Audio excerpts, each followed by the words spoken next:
Welcome back, everyone, to another episode of the Leadership Void podcast. I'm Enrique with my co-host Vince to bring you the best in our veteran, military, spouse, and first responder community. And Vince will introduce today's guest. Absolutely. Also great patriots as this gentleman we have here, James Groves. Guess what? Right down the street here in Orlando. He is the COO and co-owner of Hole in the Wall Drywall Repair from here in Orlando, Florida. Thank you, James, for being on the show. Let's start off. Tell us a little bit about you. Sure, absolutely. Well, I am a Florida native, which is hard to imagine, but they do exist in the wild. I was born in St. Petersburg, Florida. I spent most of my life here, working in odd jobs. I spent a lot of my time in the entertainment industry, either in bands or behind the consoles, audio, video, lighting. Ended up running a very large operation for a production company here in town, managing about 110 employees, multiple warehouses around the country. I retired from that job about 9 years ago. These gray hairs are not from my 4 children; it's from the entertainment world. And I got hooked up with Bill Dement, the founder of Hole in the Wall, and I was actually came on board to kind of help him with his operations, write employee manuals, just kind of help him go from 1099 to W-2 employees, and we ended up hitting it off well and became great partners. And I ended up coming on board as part owner, and we've launched this thing from a small little office in his corner bedroom office to nice operations with about 23, 24 employees currently. It's always wonderful, and Vince alluded to the patriot side of having fellow American citizens that are just supporting military endeavors. You were born in military town over there in St. Pete with a huge base and huge military presence. And it's always nice to see the stories, how where you come from, the production side and audio visual, and just using all that knowledge, bringing it now to this new company, Hole in the Wall. So tell us a little bit more about Hole in the Wall Drywall. Well, Hole in the Wall is, we are a little different than your typical drywall company. When you think of drywall repair, you think of maybe a handyman. As men, we like to do it ourselves. We try to beat ourselves on the chest, and, we did that ourselves. And then our wives come behind us and see that we didn't do a very good job on that texture. And so we specialize in just the repairs. So if you've had a leak and you've had roof damage and your ceiling's messed up, maybe you've had the wife wants to rearrange some lightings, we do that. No job too small for us. We do doorknob holes all the way up, popcorn ceiling removals. So we've got crews that do all that. We don't do large construction or new construction. A lot of commercial is probably a little bit too big for us, but we've got a good niche here because the typical repair company doesn't look and feel as professional. And if we're going to be in someone's homes, we want to make sure that the customers are comfortable with who they're bringing in their homes. Oh, absolutely. I'll call you guys the surgeons of drywall here, right? Right. So great things hearing what you're doing. So let's talk about what you do to either give back in the community and or lessons learned in your entrepreneurship journey. Well, at heart, we are a kind of we call it a churchy environment. We like to kind of give back that way. We've all been part of our community and in churches and whatnot for years. My parents are missionaries in Zambia. I was myself a missionary in Zambia. But we spend a lot of time with these young men that we employ. And so we spend a lot of time making sure that they have the resources and tools they need. My father-in-law was 3 tours in South Korea. And so the veterans are near and dear to our heart. That's why we are patrons, trustees with FAVOB. Although none of us have served that are in ownership of Hole in the Wall, we're all patrons at heart. We just absolutely love our military. My wife being an Army girl, I won't call her a brat, but an Army girl, traveling from town to town. They've lived in Alaska to Germany, so all over the country. Ended up here in Orlando. So that's kind of what we do. We like to sponsor sponsor events, whether it's local community things, like school dramas and stuff. I think all the way down to those levels, all the way to taking care of our pets. If you follow us on Facebook, you'll see we just did a big Paws in the Park thing with the Pet Alliance here in Orlando, and so we kind of like to give back the best we can. We're still a small company, so we're not launching millions over the bow, but we definitely try and do what we can. And we love everyone doing their part, and you are definitely doing that. So thank you for that. You mentioned a small company, so the horizon is bright. And so what is on the horizon for Hole in the Wall Drywall Repair? Well, we are expanding. We just launched a brand new campaign to franchise. It's a good niche. We know that if you've got some sort of skill set but just don't know how to launch a company, you buy one of our franchises, and you could be a guy in a truck or in a van somewhere in Boise, Idaho, and beyond, and you've got yourself a thriving business. We know that 97% of all homes in America have drywall, right? So you may not need drywall repair right this second, but chances are over the course of your life, you're going to. So who do you call for that? And we know that we can provide those services, and we can train all of our franchisees with our methods. I'm a big believer that a Big Mac's a Big Mac, no matter where you go. So you got to train properly. So we've built a great support structure for our franchisees. So we're pretty excited about that. We've got a lot of irons in the fire there, and we're continuing to grow Orlando operation. If I could hire 10 more people for my Orlando operation, I would. We're just booked out for several weeks, and so it's a good problem to have.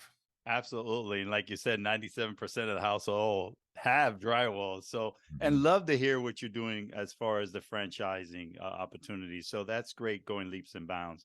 Looking forward to hearing more. Talk about training, because that's all we did in the military. That's what you're doing to help those franchisees and SOARs. What do you do, James, in your own life to sharpen your sword when it comes to your leadership abilities? I'm a believer that iron sharpens iron. So you have to be around great people to become a great person. And so I'm a garbage in, garbage out believer. So whatever you fill in your brain is what's going to come out of your actions. So I like to hang around really smart people. When it comes to business, I hang around the best business guys I can, right? Obviously. When it comes to personal stuff, I like to hang around people who take pride in being a good father and husband. So whether that's listening to the podcasts and watching good content online, or just breaking bread with close friends, those are really. I'm not much of a reader. I'll tell you, I'm an audiobook guy. I've listened to lots of audiobooks. I'm a Jordan Peterson fan, and I like to try and find ways to help my brain, my young men that work for me's brain. But I'm a work hard, play hard guy. And so I like to add relax hard. So when I'm working hard. But when I'm relaxing. Well, the old adage is beware the company you keep, right? So if you are smart and want to bring in some of that goodness so that you can put it out, you make sure to surround yourself with the right kind of people. Great advice there. And what other advice that you may have received when you were younger and you was coming along, learning these skills as leaders and business owners that you would like to share with an emerging leader today? I tell my crew all the time, reactions are the killer of any situation. If you have a reaction, make sure it's one that's thoughtful. So whether it's someone driving down the street and cuts you off, what's your reaction? Is your reaction going to be, I'm going to flick them off and I'm going to cuss at them, or I'm going to race them down, I'm going to road rage them? Or is your reaction, this is going to pass? It's okay. We're going to live to fight another day. I always say that the jails are full of people with bad reactions. World wars have started because of bad reactions, right?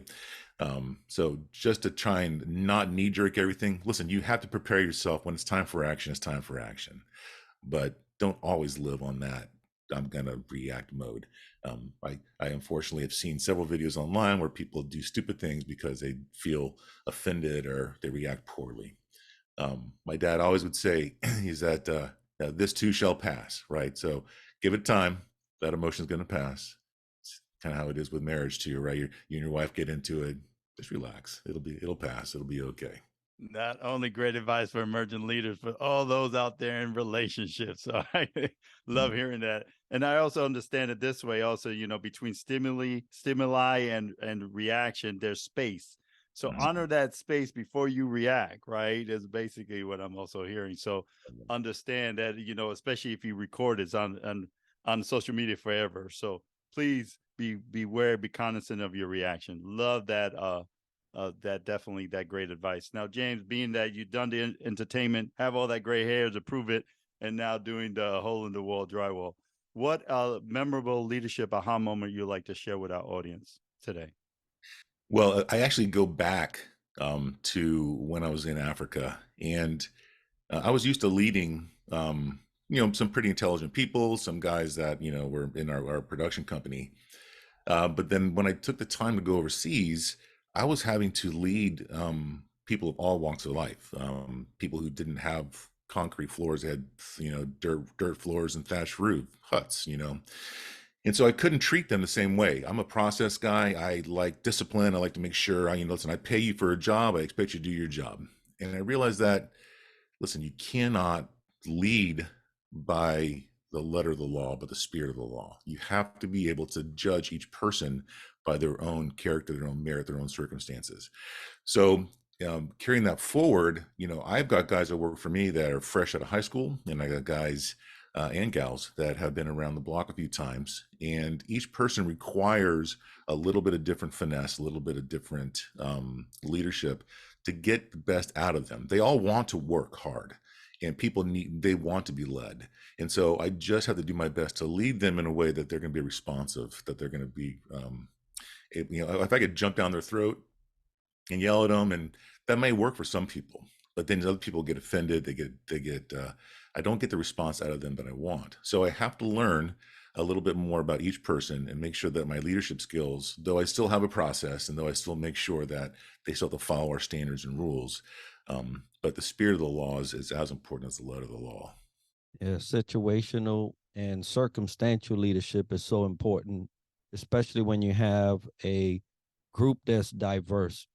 Going from U.S. to Africa is two different things, and the settings are different. So that's a very wise thing to suggest, and I hope everybody's listening, because that style of leadership is effective, and it does bring people together. Talking about bringing people together and running people and having them as employees, what are certain strategies that you use with your teams to deal with times of change and challenge?